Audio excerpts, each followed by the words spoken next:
Ahead of elections coming up in major global economies over the next 2 years, a survey conducted by the World Economic Forum has red flagged the risk of disinformation. The 2024 Global Risk Report says that false information is one of the major threats that people around the world will face, according to experts surveyed by them, almost 1,500 of them. Now, according to this report, India is the country where the risk of disinformation and misinformation has been ranked the highest, which basically means that out of all risks, misinformation and disinformation was the most frequently selected as the #1 risk for the country by the respondents. According to the Global Economic Forum, fake news risk comes even before infectious diseases, illicit economic activity, inequality, which includes wealth and income, and labor shortages as well. And this is for India. The World Economic Forum analysts, including 1,490 expert opinions across academia, business, government, the international community, and civil society, they've concluded that fake news in these electoral processes could seriously destabilize the real and perceived legitimacy of newly elected governments, risking political unrest, violence, and even terrorism, and a longer-term erosion of democratic processes. Here are some of the highlights of this report, and that's not specific only to India. We'll just be taking you through some of these. Now, armed with the report, the opposition in India is gunning for the government, accusing the BJP of using misleading information as a strategic tool to gain electoral successes. They've trained their guns at the Bharatiya Janata Party. The research put up by World Economic Forum and which has come out in the Wire website is what we have been saying. The DMK has always accused the BJP as using the disinformation, misinformation as a strategic tool to gain electoral success, to increase their party support base.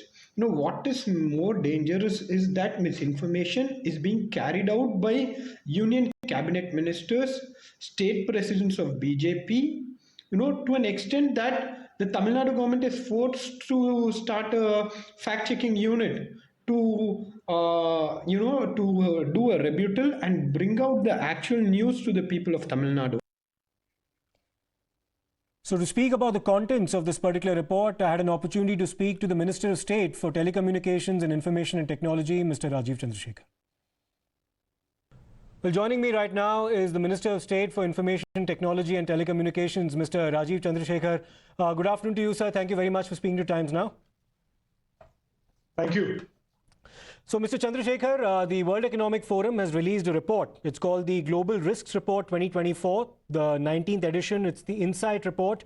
And they've surveyed as many as 1,500 people. And they've come up with a conclusion that fake news and disinformation appears to be the primary threat that India, among several other democracies, are facing in election year. How seriously are you treating the contents of this report, sir? No, look, I think this report is certainly an interesting report. I've gone through the report and it confirms what we have been saying. Many of us have been saying within government and outside government that India is a country, because of its democracy and its large internet connectivity. We have over 90 crore Indians today using the internet, that we are particularly vulnerable. And we've been saying this for now almost 2 years, that we are particularly vulnerable to misinformation. And now in today's world with misinformation powered by AI, which is really deepfakes. So this is a report that certainly seems to suggest that we are at the highest risk, given our size, given the nature of our democracy, given the nature of where we are on our own digitization, that we are particularly vulnerable to this global phenomenon of misinformation and deepfakes. Mr. Chandrasekhar, I'll just quote an excerpt from this report. It says that several countries are heading to electoral polls across several economies. We are, of course, one of them. The widespread use of misinformation and disinformation and tools to disseminate it may undermine the legitimacy of newly elected governments. Resulting unrest could range from violent protest to hate crimes to civil confrontation and even terror. It also says, however, as the truth is undermined, the risk of domestic propaganda and censorship will also rise in turn. In response to disinformation, governments could be increasingly empowered to control information based on what they determine to be true. And as an example of this, they cite the unofficial ban or the ban on the BBC documentary and the intermediaries like YouTube, among others, who had to take off that particular documentary because the Indian government had certain reservations about the content. So not only does it warn of the dangers of misinformation and disinformation, it also cites what it perceives as to be a counter threat, which could also be censorship on the part of powerful governments. How do you respond to that particular view this report has taken? Look, I think it is a legitimate concern, but not terribly relevant in the Indian context, because we have created a framework way back from May 2021 that has then subsequently been improved in October 2022 when we notified the amended IT rules.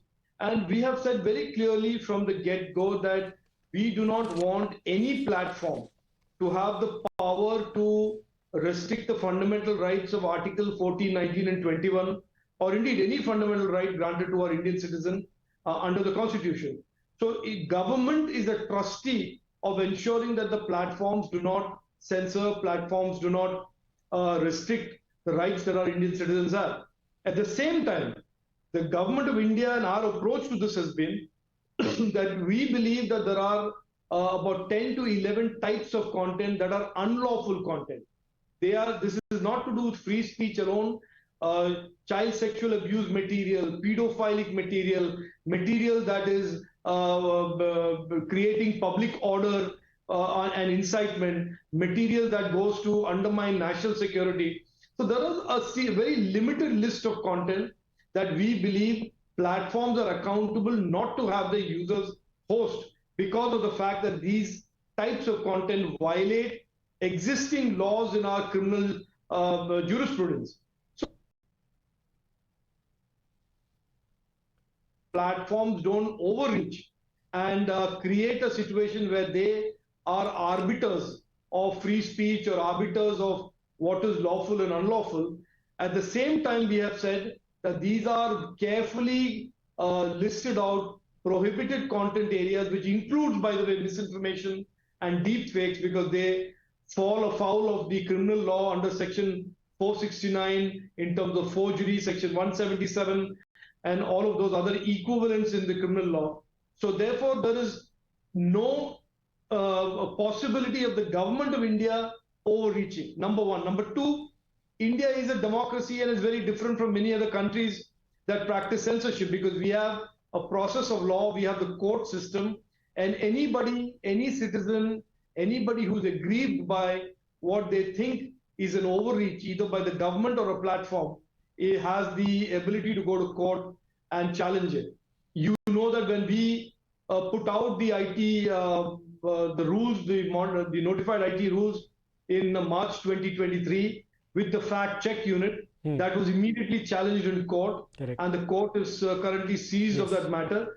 But it is now clear today, in hindsight, when people look at the challenges that we are facing with deepfakes and the threat that deepfakes have and misinformation has in general, deepfakes in particular, to the electoral process, to democracy in general, that what we set out to do was the right thing. It was an absolutely transparent way of ensuring that what the people got was not misinformation, it was true information, and that platforms have to be accountable for the kind of content that their users put out, and platforms have in turn to make their users accountable for what kind of content they put out, and that content can be put out as long as it is not violative of any law, including but not limited to the IT Act. Mr. Chandrasekhar, since you mentioned the fact-check unit, something that you've batted for very passionately, of course, the court is seized of the matter. The Bombay High Court's been hearing this particular case. The Karnataka government under Mr. Siddaramaiah wants to set up a state-level fact-check unit. Now, what you've been advocating is for the national level as far as central government data is concerned. But several state governments, including those in the opposition, might want to set up their own respective fact-check units within the confines of their respective states to fact-check material that they might feel is disinformation or misinformation. How would you respond to their advocacy of something similar at the state level? So I think the question that you asked, the second question to me, to you that you asked me, is very, very relevant to some of the decisions that are being taken by governments, Congress-led governments in Karnataka, for example. We must understand that what we are saying today under the law is that no content that is unlawful should be permitted by the platforms, which is to say that we have defined misinformation to mean that it is patently false. There is no attempt to characterize editorial opinions. There is no attempt to characterize anything that is a personal opinion as being patently false, because that is certainly not what misinformation as defined in the IT Act implies. However, what some governments are trying to do, the state governments are trying to do, is using this broad framework to overreach. And I think that second question of yours is certainly relevant when some state governments start saying that we want the narrative on the social media or the narrative on some platform to be directed in a particular direction and to be directed in a particular narrative. So that, I think, is certainly illegal. And if the Karnataka government tries that, it will certainly be challenged in court. They are aware of this, and I think that is why they have hastily backed down from what they were trying to do. It is clear that every government today in India recognizes, state government or the central government recognizes that under the Indian Constitution, there are reasonable restrictions to free speech defined by 19.2. Correct. And that reasonable restrictions have to be met. Those reasonable restrictions are defined, and the courts have repeatedly said that as long as those restrictions are consistent with what has been laid down there, the governments have the right to ensure that those types of content are not permitted on platforms. And that is precisely what we set out to do. Our fact check approach was a very robust approach. I will not comment too much on that. It is in the court. But certainly the government today has to have the ability to counter misinformation about not just the government, but about many other issues that are linked to the government, and to characterize things as being patently false when they are patently false. We'll, of course, wait and see as to how things pan out in the Bombay High Court where that case is being heard. But Mr. Chandrasekhar, I had an opportunity to also look at the 2023 report of the World Economic Forum. And in terms of the 5 problems that it had identified with respect to India last year, digital inequality was number 1, geopolitical contestation of resources number 2, cost of living crisis, debt crisis, natural disasters, and extreme weather events. Now, that's been supplanted by misinformation and disinformation as number 1 this year. Infectious diseases is number 2, illicit economic activity is 3, inequality, wealth and income number 4, and labor shortage as number 5. So what's actually changed within a span of a year? Is it increased digital penetration in India as well as the fact that we're heading into the Lok Sabha election year as well? I think, Niranjan, the answer to that question is a bit of all of the above.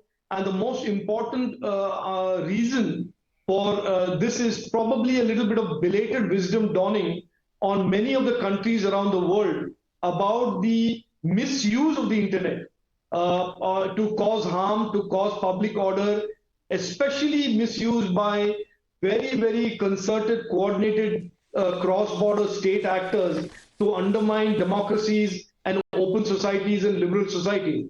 India is certainly seeing and has seen for the last several years concerted, coordinated efforts from across the border.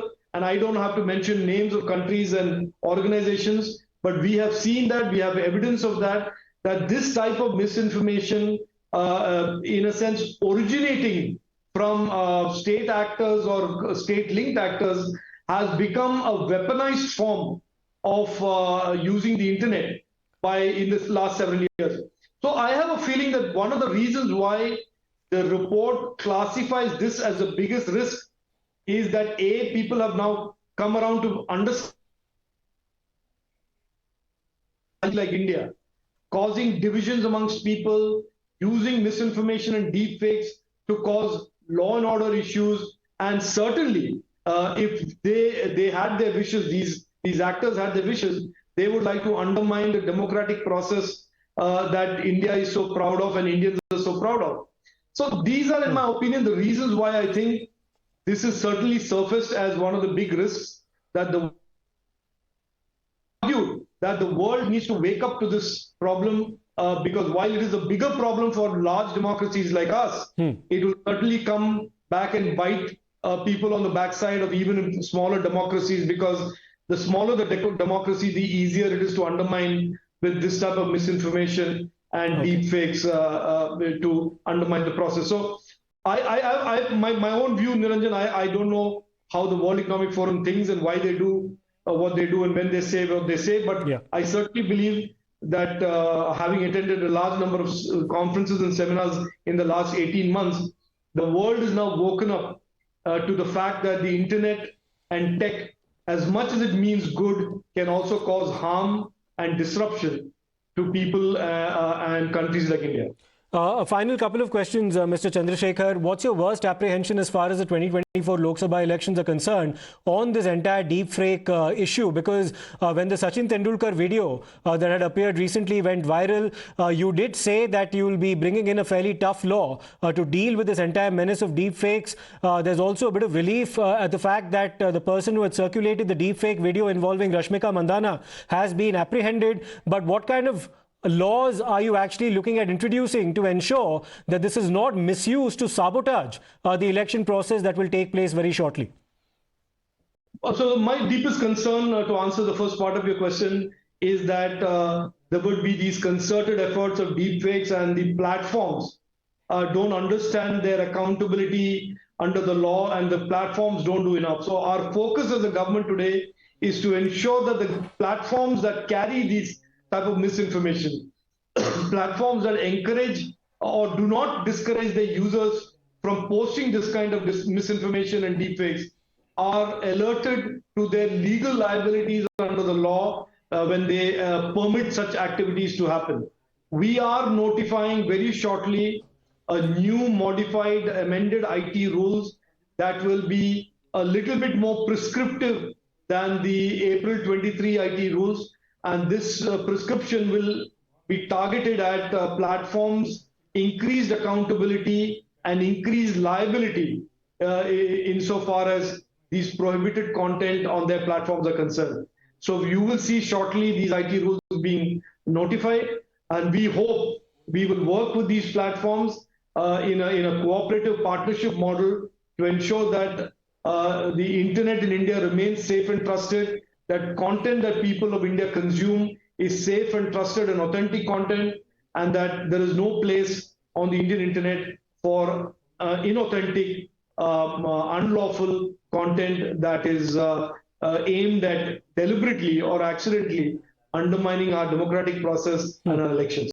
So, Mr. Chandrasekhar, does this mean, can you give us a timeline on when these rules will be notified? Point number one. And secondly, does this mean that there'll be heavy penalties imposed upon intermediaries if they do not do their due diligence before uploading a video that could be menacing, that could actually be deepfake in nature? We hope to notify the rules next week. And certainly this report from the World Economic Forum certainly supercharges our efforts to completing the rules and ensuring that it's notified swiftly.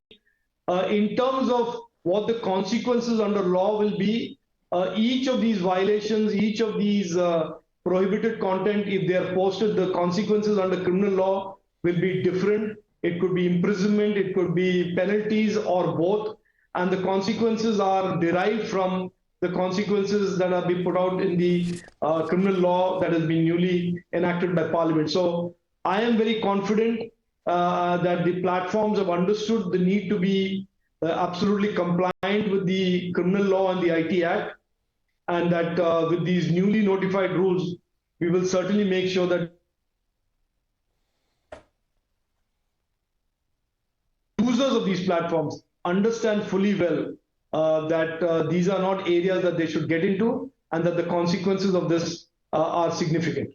A final question, sir, because the Indian government has taken a fairly dim view at some of the private reports that have been released by international agencies over the years, either measuring our press freedom among other parameters because of the methodologies that they've adopted, and something that they might even be actually motivated by a certain political vested interest to perhaps propagate a certain narrative about India. That's the apprehension that the Indian government has conveyed. We've now seen the Trinamool Congress react quite strongly to the report that's now been put out by the World Economic Forum. They've said fake news spreading like wildfire. India ranked as the top country for the propagation of disinformation and misinformation. What more can we expect with BJP for India at the helm? So they've trained their guns at the Bharatiya Janata Party, citing this particular report and holding it up as validation for their allegations that your party propagates fake news. How would you respond to that concern? No, I made it a habit not to respond to Trinamool Congress or indeed any of the parties that essentially represent a kind of a hypocrisy that is just not worthy of response. We have a duty to the citizens of our country. We have a duty, we take that duty very seriously, which is that our internet should be safe and trusted as far as the content and the services that our internet users consume, and that platforms are accountable for that. And we have made significant progress since May 2021, when the IT rules were first notified, to creating a framework that has significantly improved. And yes, in the technology world, there will be new changes, new disruptions, new technologies that will always represent challenges. Right. Deep fake are certainly a very, very new phenomenon. This is misinformation powered by AI. It represents a challenge to countries and governments all around the world. And I can safely say to you and to you, the viewers, through you, Niranjan, that our country and our government is at the forefront of ensuring a regulatory framework that keeps the internet open and accessible to as many Indians that are connecting to the internet. At the same time, are holding our platforms, Indian and foreign, big and small, accountable under law, transparently, for the safety and trust of the content that their users put out. We are absolutely confident that we are on the right track, and frankly, in a lot of ways, many countries in the world are following our lead in terms of how we are regulating this issue of misinformation and harms on the internet. And so that just is a fact. All right, Mr. Chandrasekhar, thank you so much for taking time out and speaking to us about this report put out by the WEF. And of course, we look forward to the fine print of the rules that you notify with respect to deepfakes as well within a week's time. Thank you so much for speaking to Times Now. Thank you.